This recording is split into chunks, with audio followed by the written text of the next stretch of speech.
So, if you think that real estate is doing well and will be doing well, you have another thing coming. Right now, I'm going to show you why the real estate market is in the toilet despite what the media is saying.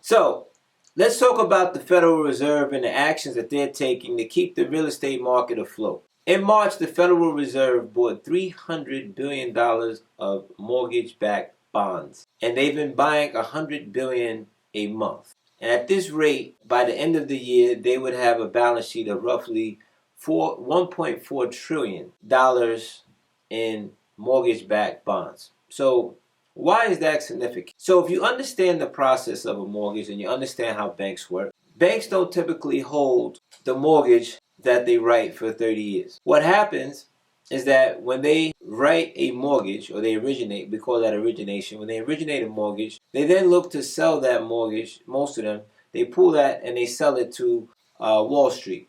Now, since the pandemic happened, if you recall some of my early content in March, a lot of those mortgage-backed security buyers started pulling out of the market. And the ramifications of that is tightened lending, okay? Because if those lenders can't originate mortgages and sell, then they're unable to extend credit, or they're less willing to extend credit. Moreover, when they do lend money, they have to create a larger spread because they're doing less loans. What they're borrowing money from the Federal Reserve, they have to actually create a larger spread so that it's worth their while to lend the money given the inherent risk of lending in a tightened credit environment. So it's really twofold. So what happens now is the Federal Reserve comes in and they become the quote-unquote market maker. So the banks can continue to originate and write loans and they still extend credit, and the Federal Reserve can just build up their balance sheet and buy all these mortgage-backed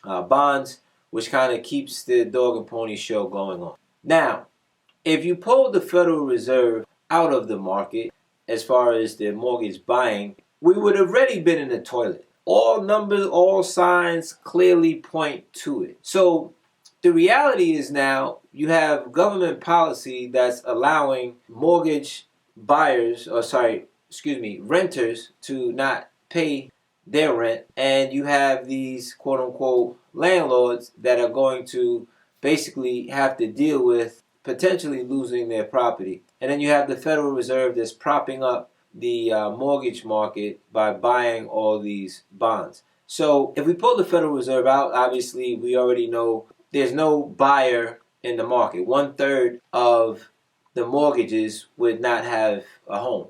And they've become a very significant player in the mortgage buying. And the thing is, the reason that they're doing that as well is to stabilize pricing. So they want to stabilize pricing and keep pricing consistent. If they pulled out, then pricing would actually tank. But this is really a dog and pony show. If you've ever seen The Wizard of Oz, it's just trying to pull strings to kind of make things appear normal and healthy.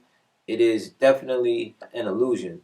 And we're going to have some ramifications because of it. The clear one is that when you have interest rates this low for this long, it allows people to come in and buy property at higher prices, but the affordability stays the same. And the issue with that long term, obviously, is that if housing prices dip, they're going to be unable to get out of it, and they actually have more debt, which is not a good thing.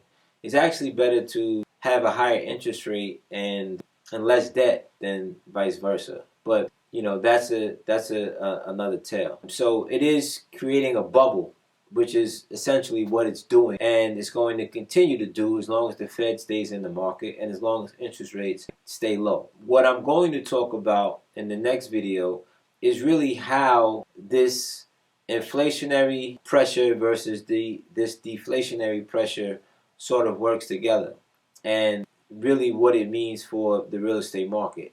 In long story short, here's what you have to look at if you're jumping into real estate. You want to continue to pay attention to the Fed's movement and what their outlook is going to be in the market. If they're increasing their buying, what it means is that the stability of the market is basically falling apart. It's just like we're getting more and more and more and more on life support. So they're going to try to brace and do what they can to avoid a dip. I do not think it's the right move. I think sometimes you just have to let things happen and let it build back stronger. Politically, it's suicide, so I understand that aspect of it. What it is going to create is some immediate housing prices, but I know what they're doing is not sustainable, and the longer we kick the can down the road, the harder crash we're going to have. But I think that, unfortunately, unless the Fed continues to print money and they continue to play market maker, then we're already in a recession. But I think real estate prices are on its way down, and I think you have an opportunity to position yourself correctly to take advantage of it. But I would pay very close attention to the Fed's activity in the mortgage bond sector to see if that is actually if they're going to increase their threshold. When I say increase their threshold, they've already said they're buying $100 billion a month. Will that go past that 30%? But it seems like they're playing market maker, and the reason that our credit industry is stabilized, at least as it pertains to real estate, is because the Fed has jumped in. We're not seeing that on the news, but that's the only reason why it's stable. And if you look at really what's going on and what's happening, if that blanket of stability falls out of the market, we're going to crash very hard. But as prices continue to go up, the one thing that has to be made is affordability. I think there's a threshold where people just can't afford it anymore. They can't qualify for credit, or the demand dries up. And that's when we're going to have an issue. But until that point, either the Federal Reserve is going to keep that debt on their balance sheet, or eventually they're going to sell it off. A large portion of that debt will become distressed, just given the current market conditions. And those properties should end up, or will end up, on the market eventually. And people in position, they're going to make a lot of money. Hope you're one of them, and stay here and stay tuned for more content.